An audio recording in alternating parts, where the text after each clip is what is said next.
Hello everyone, I hope you are doing well. तो श्रीलंका की foreign minister की तरफ से एक बहुत बड़ी स्टेटमेंट निकल के ये आ रही है कि इन्होंने ये कहा है कि हम अपने देश में किसी को भी अलाउ नहीं करेंगे जो इंडिया की सिक्योरिटी के लिए हार्म हो सकता है। और इसके रिगार्डिंग जो आर्टिकल्स है आप यहाँ पर देख पाएंगे। साथ ही इस वीडियो में हम इस बात पर भी हम फोकस करेंगे कि श्रीलंका क्यों आज के टाइम में ब्रिक्स का मेंबर बनने के लिए ज्यादा ही डेस्परेट है और इसके लिए श्रीलंका इंडिया से हेल्प मांगने की कोशिश कर रहा है। इस पर भी हम बात करेंगे, लेकिन पहले हम बात करना चाहेंगे श्रीलंका के फॉरेन मिनिस्टर अली सबरी की तरफ से जो स्टेटमेंट निकल के आ रहा है कि we will not allow anyone to harm India's securities. और ये जो बात है ना, ये बात कही गई है चाइना को देखते हुए, क्योंकि चाइना की जो इंटरफेरेंस है जिस तरीके से श्रीलंका में लास्ट कुछ ईयर्स से देखी जा रही थी, उसी को आधार बनाकर बेस बनाकर श्रीलंका के फॉरेन मिनिस्टर ने ये स्टेटमेंट कहा है। और इसके रिगार्डिंग आप वेरियस सब आर्टिकल्स देख पाएंगे। आप देख सकते हैं कि हिंदी मीडिया आउटलेट्स में भी ये बातें लिखी हुई है कि श्रीलंका ने अपनी तरफ से ये कहा है कि भारत को कोई नुकसान नहीं पहुंचा सकता है और भारत को खतरे में डालकर चीन से रिश्ते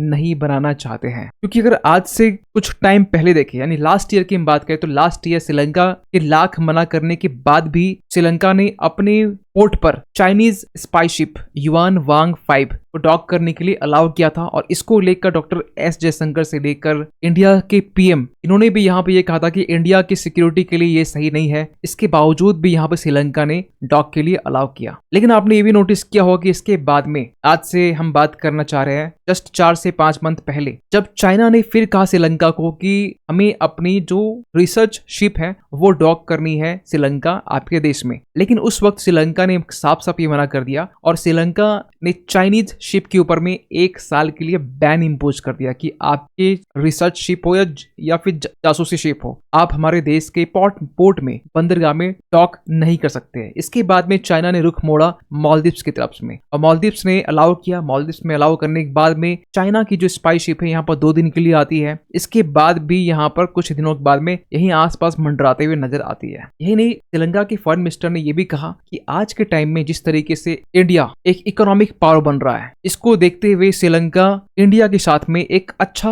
रिलेशन एस्टैब्लिश करना चाहता है इकोनॉमिक पर्सपेक्टिव से। क्योंकि अगर हम आज के टाइम में इंडिया की इकोनॉमी की हम बात करें तो इंडिया की इकोनॉमी करेंटली 3.7 ट्रिलियन है, जिसको लेकर ये कहा जा रहा है कि 2025 के फाइनल ईयर तक में ये जो नंबर्स है वो बढ़कर 4 ट्रिलियन होने वाले हैं। ये बेसिकली कहा जा रहा है संजीव सन्याल की तरफ से, जो इकोनॉमिक एडवाइजर काउंसिल जो कि प्राइम मिनिस्टर मेंबर माने जाते हैं, इनकी तरफ से ये बातें निकल के आ रही है। और उम्मीद इस बात पर भी है कि आगे आने वाले टाइम में 2027 तक में भारत की जो इकोनॉमी है वो 5 ट्रिलियन का जो आंकड़ा है वो टच कर लेगी। लेकिन वह हम बात करें दूसरी तरफ कि श्रीलंका की इकोनॉमी आज के टाइम में, अगर आप थोड़ा सा पास जाएंगे, ज्यादा नहीं 2 साल पहले 2022 के टाइम में, अगर आपको डेट याद हो, 2022 के टाइम में श्रीलंका ने ये डिक्लेयर कर दी थी कि हमारा जो देश है श्रीलंका एक आइलैंड कंट्री, वो बैंकरप्ट हो चुका है, दिवालिया हो चुका है। आपको पता होना चाहिए political crisis, economic crisis, IMF के मल्टीपल्स वार्निंग श्रीलंका को लेकर दी जा रही थी। लेकिन आज के टाइम में श्रीलंका की इकोनॉमी इंप्रूव कर रही है। श्रीलंका की इकोनॉमी आज बिल्कुल ट्रैक पर है और इसको देखते हुए श्रीलंका ने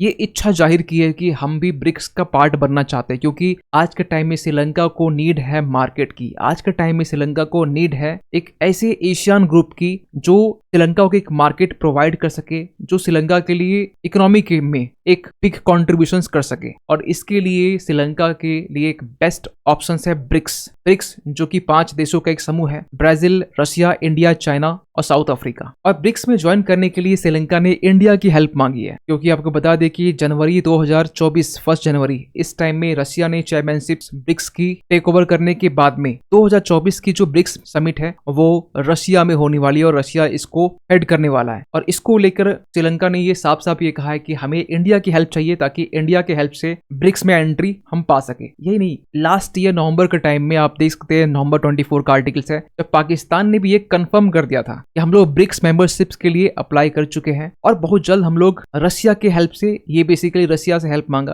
कि रशिया की हेल्प से हम लोग ब्रिक्स का मेंबर बन जाएंगे। इस पर एक सेपरेट वीडियो भी बना जा सकता है, लेकिन इस चीज को यहाँ पर कंप्लीटली इन्वॉल्व नहीं करते ब्रिक्स को लेकर, क्योंकि यहाँ हम बात कर रहे हैं श्रीलंका और इंडिया के रिलेशंस को लेकर बेसिकली। लेकिन अगर हम थोड़ा बात करें इंडिया श्रीलंका रिलेशंस को लेकर, अगर श्रीलंका की इकोनॉमी 2 साल में इतनी इंप्रूव हो चुकी है, इसके पीछे सबसे बड़ा एक रीजन है इंडिया का एक बिग सपोर्ट आज के टाइम में, क्योंकि थोड़ा सा आपको इंडिया श्रीलंका के बीच में जो डेवलपमेंट है, जो रिसेंट डेवलपमेंट है, उसकी हम बात करें तो इंडिया रिसेंटली यहाँ पर श्रीलंका के लिए जाफना से लेकर कंथुरुई जो एक प्लेस है यहाँ पर चेन्नई के में, यहाँ के लिए एक फेरी की सर्विस यहाँ पर स्टार्ट कर दी है। यही नहीं, यहाँ पर रिसेंटली यूपीआई को लेकर भी श्रीलंका के में लॉन्च करने की बात निकल के आ रही थी, ताकि यूपीआई के जरिए जो भी टूरिस्ट इंडिया से श्रीलंका जाते हैं वो इजिली रुपीज में पेमेंट कर सकते हैं यूपीआई के जरिए। और इसकी रिगार्डिंग भी आर्टिकल्स आप देख पाएंगे, India Sri Lanka bilateral relations strengthened through digital connectivity. यानी इंडिया का आज के टाइम में श्रीलंका के पोर्ट्स में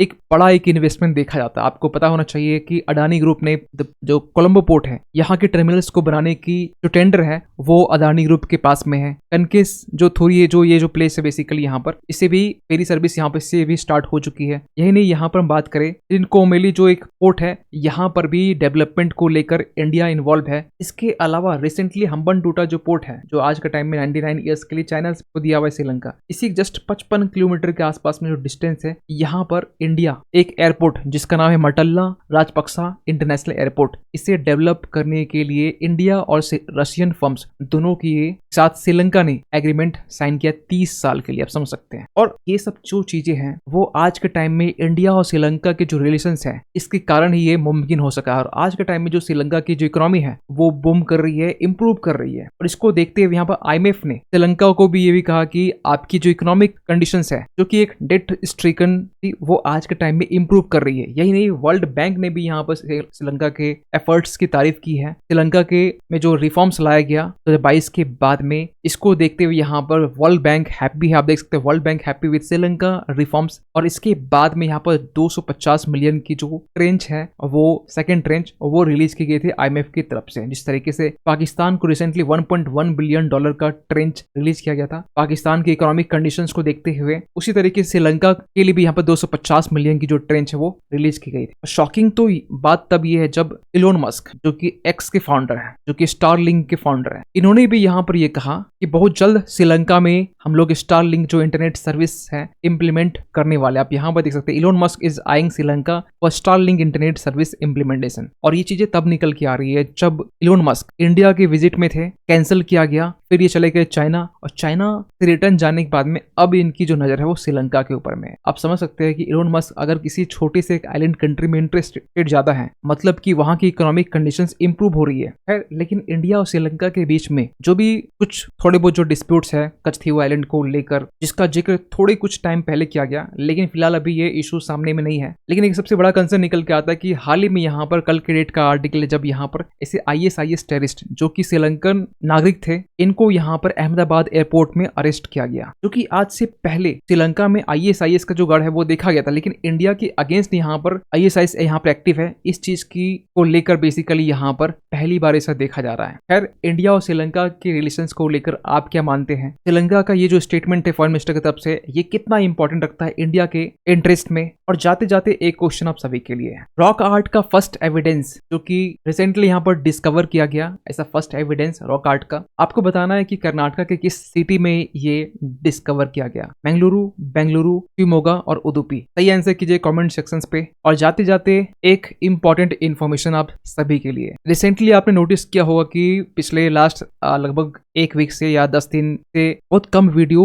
अपलोड की जा रही है मेरी तरफ से। सिंगल वीडियो की कोशिश की जाती है कि अपलोड कर दिया जाए। इसके पीछे कुछ रीजन है, कुछ पर्सनल वर्क में थोड़ा बिजी ज्यादा है, बिल्कुल भी अभी इस वक्त टाइम नहीं मिल पा रहा है, लेकिन कोशिश की जाती है कि एक वीडियो किसी तरीके से अपलोड कर दिया जाए। कुछ दिन की बात है और ज्यादा नहीं, एक वीक की बात है। 7 डेज में आपको जिस तरीके से पहले डेली 2 से 3 कम से कम वीडियो मिल जाते थे, कभी कभी 4, ये कुछ दिन के बाद से सब कुछ ठीक हो जाएगा। तो मिलते किसी अगले वीडियो में, तब तक के लिए थैंक यू सो मच।